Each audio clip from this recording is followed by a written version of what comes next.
ಇನ್ನು ಕಾಶ್ಮೀರದಲ್ಲಿ ಭಯೋತ್ಪಾದಕರ ಅಟ್ಟಹಾಸ ವಿಚಾರಕ್ಕೆ ಸಂಬಂಧಪಟ್ಟಂತೆ ನಾನು ಯುದ್ಧದ ಪರ ಇಲ್ಲ ಅಂತ ಈ ಬಗ್ಗೆ ಹೇಳಿಕೆ ಕೊಡ್ತಾ ಇದ್ದಾರೆ.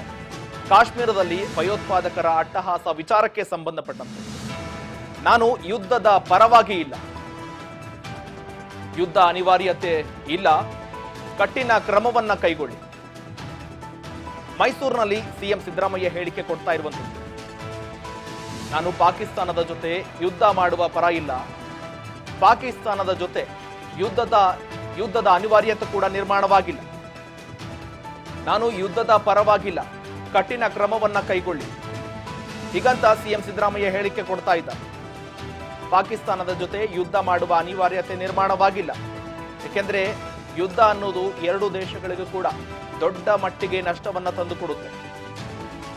ಆ ಹಿನ್ನೆಲೆಯಲ್ಲಿ ನಾನು ಯುದ್ಧದ ಪರವಾಗಿಲ್ಲ, ಯಾವ ನಿರ್ಧಾರವನ್ನ ತೆಗೆದುಕೊಳ್ಬೇಕು ಕಟ್ಟುನಿಟ್ಟಿನ ಕ್ರಮಗಳನ್ನು ತೆಗೆದುಕೊಳ್ಳಿ, ಯುದ್ಧದ ಅನಿವಾರ್ಯತೆ ಇನ್ನೂ ನಿರ್ಮಾಣವಾಗಿಲ್ಲ, ಕಠಿಣ ಕ್ರಮವನ್ನ ತೆಗೆದುಕೊಳ್ಳಿ, ನಾನು ಯುದ್ಧದ ಪರವಾಗಿಲ್ಲ ಅಂತ ಮೈಸೂರಿನಲ್ಲಿ ಸಿಎಂ ಸಿದ್ದರಾಮಯ್ಯ ಹೇಳಿಕೆ ಕೊಟ್ಟಿರುವಂತದ್ದು. ನಾನು ಸತ್ಯನೇ ಹೇಳಿದ್ದೀನಲ್ಲ,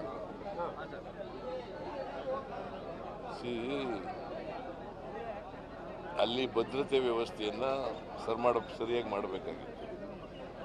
ಯಾತ್ರಾರ್ಥಿಗಳು ಹೋಗಂತ ಸ್ಥಳ, ಮತ್ತೆ ಹಿಂದೆ ಪುಲ್ವಾಮಾದಲ್ಲಿ 40 ಜನ ಸೈನಿಕರು ಸತ್ತೋಗಿದ್ದಂಥ ಜಾಗ, ಇವರು ಭಾಳ ಎಚ್ಚರಿಕೆಯಿಂದಿರಬೇಕು. There is a intelligence file, security file. ಅಂದ್ರೆ ಜನಕ್ಕೆ ಅಲ್ಲಿ ಭದ್ರತೆ ಇದೆ ಅನ್ನೋ ಕಾರಣಕ್ಕೋಸ್ಕರ ಅತಿ ಹೆಚ್ಚು ಜನ ಹೋಗ್ಬಿಟ್ರು, ಬಹಳ ಭದ್ರತೆ ಇದೆ ಅಂತ ಜನ ನಂಬಿಟ್ರು ಅವ್ರನ್ನ. ಅದೇ ನಂಬಿ ಈಗ ಕೇಂದ್ರ ಸರ್ಕಾರದವರು ಭದ್ರತೆ ಕೊಡೋಕ್ಕಾಗಲಿಲ್ಲ. ಅವ್ರಿಗೆ ಜನ ನಂಬ್ಕೋತಾರೆ, ಕೊಡಲಿಲ್ವಲ್ಲ. ಈಗೇನೆಲ್ಲ ಕ್ರಮಗಳು ತಗೊಂಡ್ರು ಕೂಡ 26 ಜನ ವಾಪಸ್ ಬರ್ತಾರ. ಭದ್ರತೆಗಿರ್ಲಿಲ್ವಂತೆ ಸರ್ ಅಲ್ಲಿ ಆ ಜಾಗದಲ್ಲಿ. ಬೆಲ್ಗಾಮ್ ಇದೆಯಲ್ಲ, 4 ವ್ಯಾಲಿಯಲ್ಲೂ ಒಬ್ಬ ಭದ್ರತಾ ಪಡೆಗಳು ಇರ್ಲಿಲ್ವಂತೆ. ನಂಗೆ ಗೊತ್ತಿಲ್ಲ, ಸಂತೋಷ್ ಲಾಡ್ ಜೊತೆ ಮಾತಾಡಿಲ್ಲ. ಅವ್ರನ್ನ ಕಳಿಸಿದೆ ನಾನು, ಸಂತೋಷ್ ಲಾಡ್ ಅವ್ರನ್ನ. ನಾನು ಮಾದೇಶ್ವರನ ಬೆಟ್ಟ ಕೊಟ್ಟಾಗಿದ್ದರಿಂದ ಅವರು ಬಂದಿಲ್ಲ. ಅವ್ರು ಬಂದ್ಮೇಲೆ ಮಾತಾಡ್ತೀನಿ.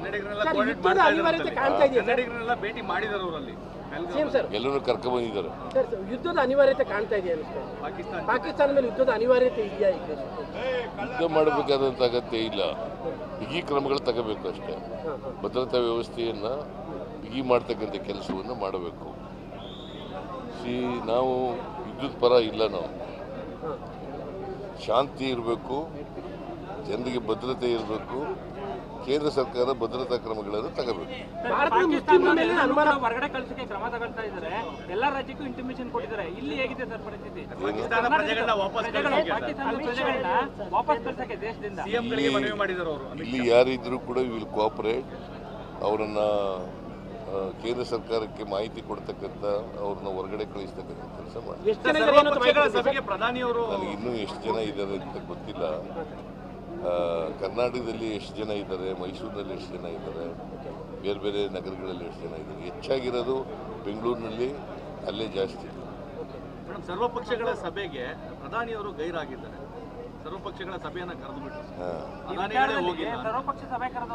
ಪ್ರಧಾನಮಂತ್ರಿ ಇರ್ಬೇಕಲ್ವಾ? ಅವರು ಬಿಹಾರ ಚುನಾವಣೆ ಪ್ರಚಾರಕ್ಕೆ ಹೋಗಿದ್ರು. ಯಾವ್ದು ಇಂಪಾರ್ಟೆಂಟು? ಗಂಭೀರ ಪ್ರಕರಣ ಯಾವ್ದು ಇಂಪಾರ್ಟೆಂಟ್ ಅಪ್ಪ?